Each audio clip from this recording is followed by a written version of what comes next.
Is Spypoint spying on me? Are they listening in on my conversations? Well, today it's my review of the new Spypoint Force Pro S 2.0. I'll show you sample photos and videos from this trail camera, but I'm also going to directly compare this new camera to the previous model. What improvement and changes were made, and in the end I'll give you my pros and cons as I see it after actually using this camera. Let's get started. Now, the new Spypoint Force Pro S 2.0 is not a cellular trail camera, and I do not believe that Spypoint is spying on me, but I do believe they're listening to my conversations and other consumers just like you.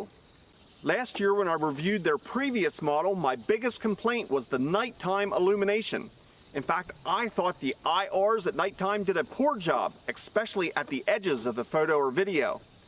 I'm happy to say that Spypoint was listening, and they dramatically improved the nighttime photos and videos. I'll get into that change and other changes that they made in just a bit.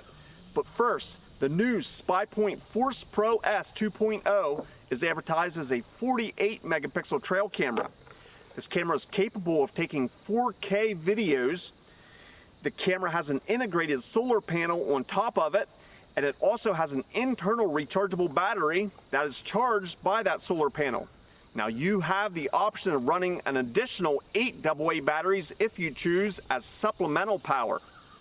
The camera has a full-color LCD screen that allows you not only to customize this camera through its setting, but it also allows you to play back photos and videos right there on that screen.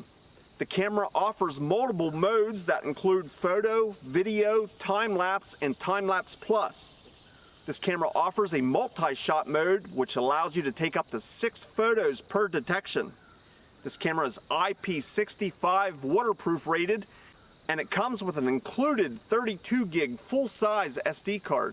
The Force Pro S 2.0 is advertised as having a 0.2 second trigger speed and 110-foot detection and flash range.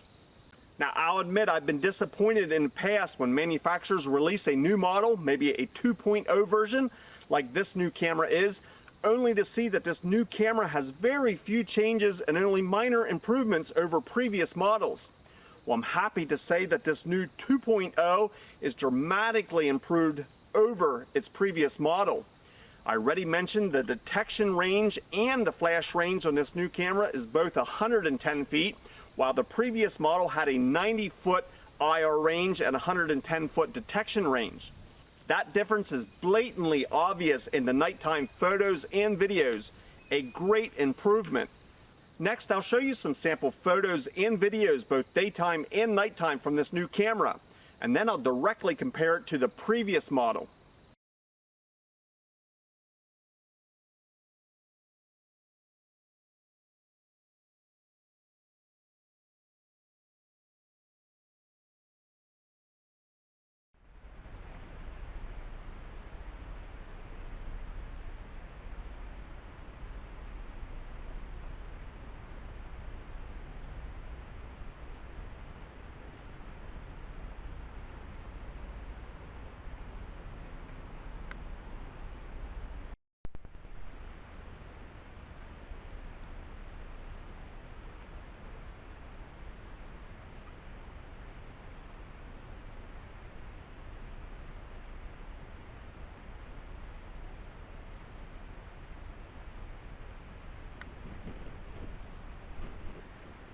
I wanted to do an audio test. I'm about 15, maybe 20 feet away from the trail camera. This is the audio test for the Spypoint Force Pro S 2.0. As promised, I want to directly compare older footage from the previous model to the new 2.0 videos. Now, I operated this camera at the exact same location on the exact same mount as I did the previous camera. This gives me a good representation of the area that the IRs are trying to cover.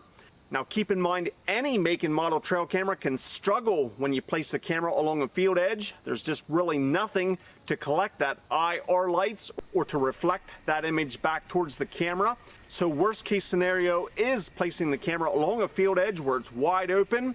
And the old model did indeed struggle along this field edge.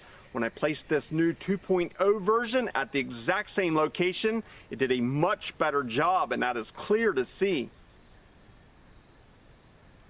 Other differences you'll notice is the older model had a camo pattern while the new model is a matte gray. Physically, they look nearly identical. In fact, I can't see any differences in the solar panel or the size of the trail camera. But inside the new version is a large LCD color display screen. Now, the old version did not offer that, and this screen is great for playback of your photos and videos right there on your trail camera.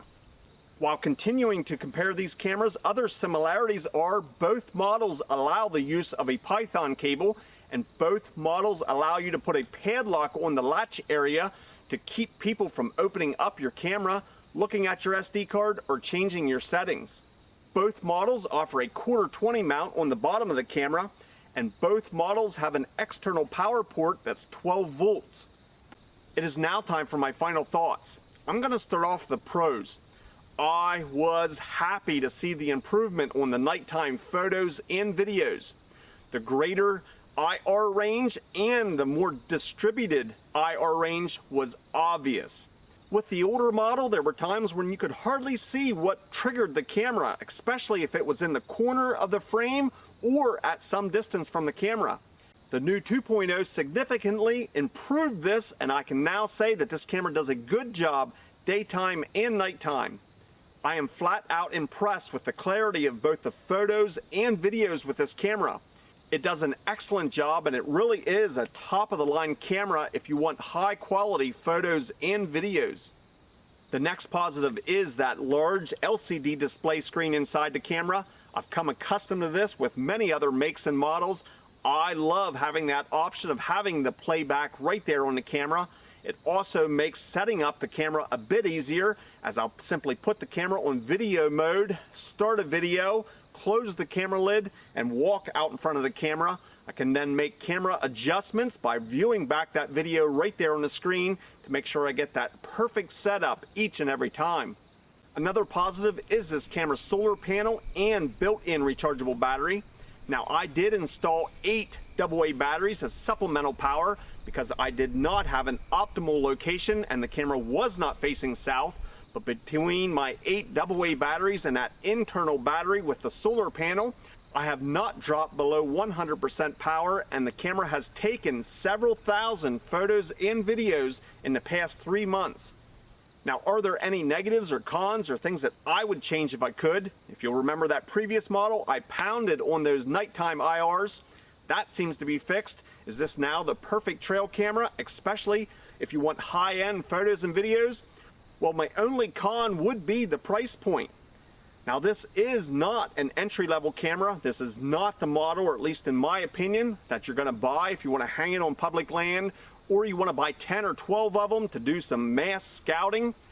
I truly believe this is more of a high-end camera, especially with those crisp photos and videos, but the price point comes in about $150 MSRP. Now, at the time of this filming, the camera is on sale, making it $129, but that's still a pretty salty camera, especially for a non-sight or trail camera. With that said, you do have to take into account that solar panel and the internal battery. That's going to dramatically save on the amount of money you're going to have to spend in the lifetime of buying batteries to operate this trail camera. Again, I was pleased with its performance, and I truly believe it's one of the top-end trail cameras if you're looking for high-quality photos and videos. This camera's hard to beat.